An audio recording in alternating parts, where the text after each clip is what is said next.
Aujourd'hui, je vais faire une petite présentation de mon Slash 4x4. À la base, c'était un Stampede 4x4 que j'ai converti. Donc, j'ai utilisé un kit de conversion LCG, donc qui est disponible pour environ 60 euros sur RC Team et d'autres boutiques en ligne. Et comme ça, je pouvais avoir un Slash au final pour pas très cher. Il me restait juste à changer les carreaux et les roues. Donc, ce que j'ai fait, c'est que j'avais déjà apporté quelques modifications et j'ai continué à l'upgrader petit à petit dès que je cassais quelque chose.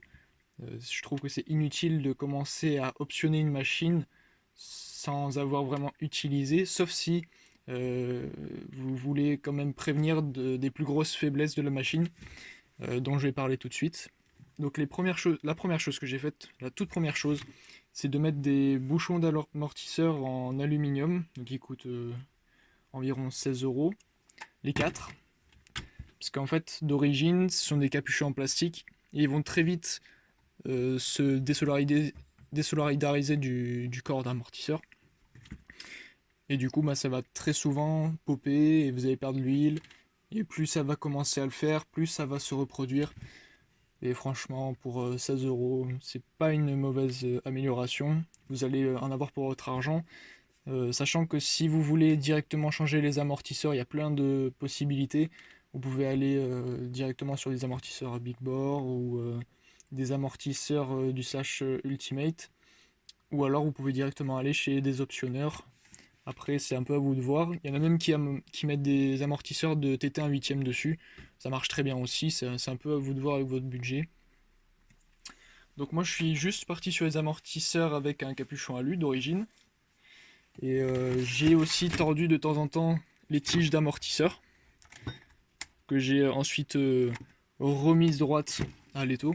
Et franchement, depuis que j'ai transformé le Stampede en Slash, j'ai plus eu aucun souci de tige pliée. Donc pour l'instant, je laisse comme ça marche très bien. Les amortisseurs sont de bonne qualité, il y a un bon amorti dessus. Voilà. Donc aucun souci depuis que je suis passé en Slash. Par contre, la deuxième chose que j'ai tout de suite améliorée sur la machine, c'est les cardans. Donc, j'ai mis des MIP Race Duty. C'est des cardans qui sont prévus pour du 2S, donc je vous déconseille d'utiliser ces cardans, notamment en bâche, parce qu'en fait, ils sont très peu solides par rapport à d'autres alternatives. Vous avez mieux pour même moins cher. Vous avez les MIP Race Duty, donc c'est ceux-là. Vous avez les X Duty qui sont beaucoup plus solides, mais attention, ils sont lourds et plutôt chers. Et sinon, pour moi, la meilleure alternative, c'est les Techno qui sont légers, solides et pas très chers. On les trouve à 40 $ la paire, il me semble, en Amérique, donc ça fait 35 euros. C'est tout à fait raisonnable pour une paire de cardans option. Sachant qu'il y a des paires options chez Traxxas pour le Slash qui sont assez peu solides. Et vous avez aussi la possibilité d'adapter ceux de X01, mais alors là, faut changer les cardans, faut changer les têtes de fusée, faut changer les roulements à l'intérieur. Il faut même agrandir le trou des jantes pour pouvoir passer l'axe de 5 mm. Donc attention si vous prévoyez ça. Mais ça marche bien aussi et c'est très très solide, mais ça revient très cher. Donc ça, c'était pour moi les deux upgrades à faire. Après, j'ai fait des choses un peu moins au final euh, immédiates. Donc j'ai fait ici les portes-fusées en alu, je les ai payés 8 euros la paire. J'ai fait la même chose à l'arrière. Porte-fusée hier Racing, j'ai pas eu de problème, même si c'est pas de l'alu de très haute qualité. Pour ce que j'en fais, ça marche très bien. Voilà, ils en ont pris un peu dans la tête déjà, on peut voir, hein, ils sont déjà un peu usés. Mais aucun souci. Ça permet aussi de mieux guider les roulements à l'intérieur. Vous avez des petits roulements ici qui se désagrègent assez vite sinon. Donc en alu, ça permet quand même d'avoir une bien meilleure tenue dans le temps des roulements. Donc franchement, si ça vous tente de les améliorer directement sortis de la boîte, c'est peut-être pas le plus probant, mais après, ça reste quand même un bon moyen de conserver vos roulements un peu plus longtemps. À savoir que les roulements d'origine sur Traxxas, notamment le Slash, sont pas de très très bonne qualité à cause du fait qu'ils soient pas étanches. Donc il faut les entretenir, il faut les démonter, il faut les graisser. Voilà, donc si on peut éviter encore de leur durcir la vie, c'est pas plus mal. Une upgrade qu'on verra pas parce on est un peu trop loin, c'est à l'intérieur ici, j'ai mis une bague en alu pour le slipper avec un roulement plus gros, donc ça permet aussi d'avoir un roulement qui tient plus longtemps et d'avoir moins rapidement le slipper qui va se mettre à bouger. Et déjà que le cardan ici a un peu de flexibilité au cas où le châssis se plie, il vibrera beaucoup moins aussi si le roulement est endommagé. Donc c'est une bonne upgrade aussi à faire, mais là aussi c'est un peu superflu de faire ça dès le départ, sachant qu'un roulement ne va pas péter dès la première utilisation de la machine, bien sûr. C'est plus sur le long terme, après à vous de voir avec votre budget. Si vous avez rien qui casse, ben tant mieux, hein. En termes d'options, j'ai fait, comme on peut le voir, les pare-chocs. C'est du pare-choc RPM.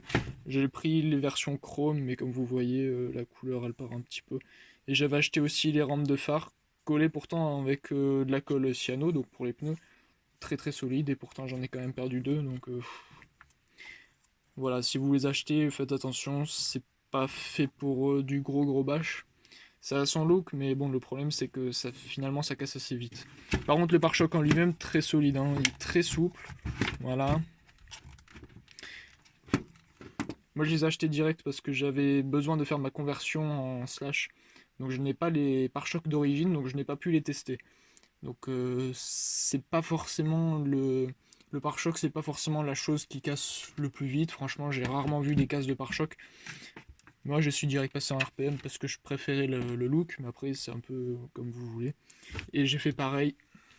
Pardon. Et je fais pareil à l'arrière. J'ai mis pare-choc RPM avec les mode flap. Voilà. Ça, j'adore ça, c'est très sympa. Et les petits phares rouges, eux, par contre, tiennent bien, aucun choc dessus, donc parfait. J'ai pas mis de LED dedans parce que c'est pas un véhicule maquette, c'est un véhicule que j'en prends assez peu soin, même si j'aime bien l'avoir propre. Euh, c'est pas un véhicule dont je prends très très soin.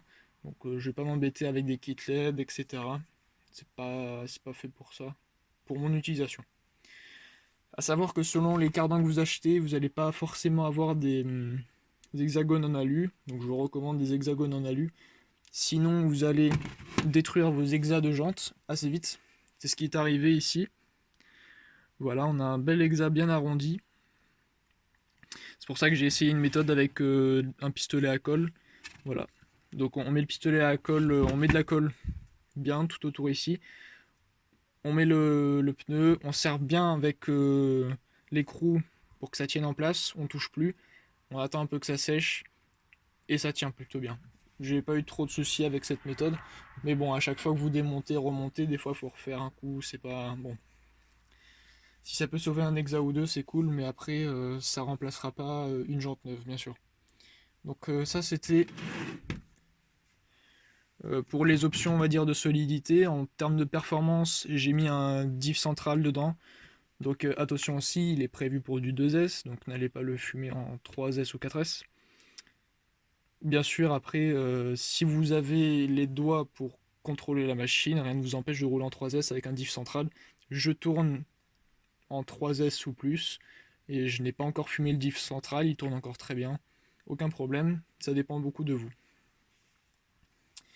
Bientôt aussi, je vais acheter le kit de barre anti-roulis avant-arrière. Comme ça permettra aussi au véhicule d'être beaucoup plus stable dans les virages. À venir. Voilà, faut que j'achète encore.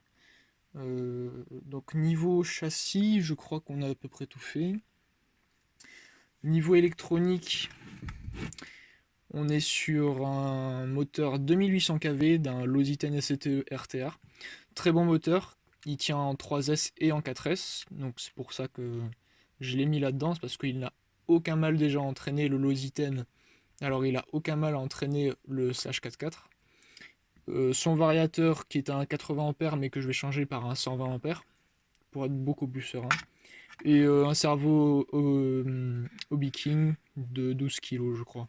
Quelque chose comme ça, tout à fait suffisant pour la machine, pas besoin de plus. Et bien sûr, récepteur pour ma fuite à bas. Bon, l'installation elle n'est pas définitive, là j'ai encore à bien fixer le câble et ici à rallonger un petit peu les câbles parce que c'est pas très très propre, forcément. Et un récepteur que j'ai payé 12 euros. Voilà, pour ceux que ça intéresse, pour une Futaba 4 PLS. Si ça vous intéresse, contactez-moi. Très bonne alternative parce que les Futaba, les récepteurs, ils coûtent environ 50 euros l'unité. Donc si vous achetez 3-4 récepteurs, vous en avez pour 150-200 euros facile. Pour des récepteurs au final, franchement, ça vaut pas le coup. Alors qu'à 12 euros, ça fait très bien l'affaire. S'il lâche au bout d'un an, tant pis. Ça coûte 12 euros. Donc moi j'utilise soit en 3S, soit hop là, avec des petites 4S 6600 mAh. Voilà. Donc il faut que je mette encore une fixation par scratch, par velcro au-dessus. Parce que sinon bah, je suis obligé d'entourer avec un gros scotch, c'est pas très glorieux. Ça tient le coup en 4S. Donc j'ai cassé mon premier cardan en 2S. Et depuis que je roule en 4S, j'ai eu aucun problème avec. Même le diff central tient en 4S.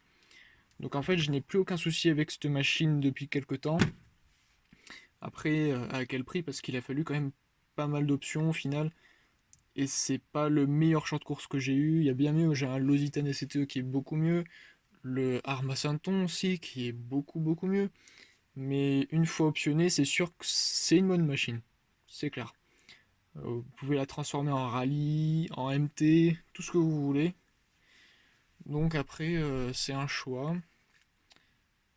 Mais c'est pas pour moi le meilleur champ de course pour débuter si vous voulez vraiment débuter. Mais c'est sûr qu'après vous avez des pièces dispo de partout. Il y a tout le monde qui peut vous aider.